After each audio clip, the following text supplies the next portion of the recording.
Hello guys, അപ്പം ഇന്നത്തെ video ഞാൻ എൻ്റെ ബർത്ത്ഡേ ഡെക്കറേഷൻ എങ്ങനെയായിരുന്നു സെറ്റ് ചെയ്തെന്നുള്ളതാണ്. അപ്പം ഈ വർഷത്തെ ബർത്ത്ഡേ ഞാൻ പിങ്ക് കളറിലായിരുന്നു കേട്ടോ സെറ്റ് ചെയ്തിട്ടുണ്ടായിരുന്ന തീം.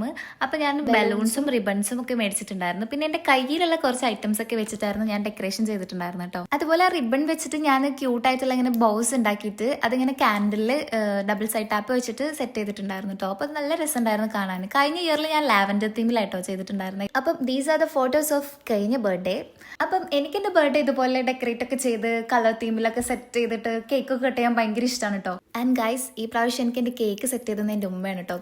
അപ്പം ഇതെന്റെ ക്യാമറ സെറ്റപ്പ് ആണ് ഗൈസ്. അപ്പം നിങ്ങൾ ഇതുപോലെ നിങ്ങളുടെ ബർത്ത്ഡേക്കൊക്കെ ഇതുപോലെ ഡെക്കറേറ്റ് ഒക്കെ ചെയ്ത് കേക്ക് കട്ട് ചെയ്യാറുണ്ടോ ഗൈസ്? അപ്പൊ ഡു കമന്റ്. പിന്നെ ഈ ക്ലാസ്സിലിരിക്കുന്ന ജ്യൂസ് ഒന്നല്ല കേട്ടോ, ഞാൻ വെള്ളത്തിൽ പെയിന്റ് മിക്സ് ചെയ്തിട്ട് ആ ഒരു കളർ തീം കിട്ടാൻ വേണ്ടി ചെയ്തതായിരുന്നു കേട്ടോ. And this was my cake. And പിന്നെ ഞാൻ ഇതുപോലെ ബലൂൺസ് ഒക്കെ ഡബിൾ സൈഡ് ടാപ്പ് വെച്ച് കർട്ടനിൽ ഇങ്ങനെ വെച്ചിട്ടുണ്ടായിരുന്നു. പക്ഷെ അത് പെട്ടെന്ന് ഇങ്ങനെ വീണോണ്ടിരിക്കുകയായിരുന്നു കേട്ടോ. എന്നാലും ഞാൻ അഡ്ജസ്റ്റ് ചെയ്ത് ഫോട്ടോസും വീഡിയോസ് ഒക്കെ എടുത്തിട്ടുണ്ടായിരുന്നു. അതൊക്കെ കഴിഞ്ഞപ്പോഴത്തേക്കും വീട്ടിലത്തെ അവസ്ഥ ഇതായിരുന്നു, ഫുള്ള് ബലൂൺ ആയിരുന്നു കേട്ടോ ഗൈസ്. അപ്പോൾ ബർത്ത്ഡേ സെലിബ്രേഷൻ ഇത്രയൊക്കെ തന്നെ ഉണ്ടായിരുന്നുള്ളൂ. അപ്പോൾ നിങ്ങൾക്ക് ഈ വീഡിയോ ഇഷ്ടപ്പെട്ടെങ്കിൽ do comment, like, share and subscribe. By.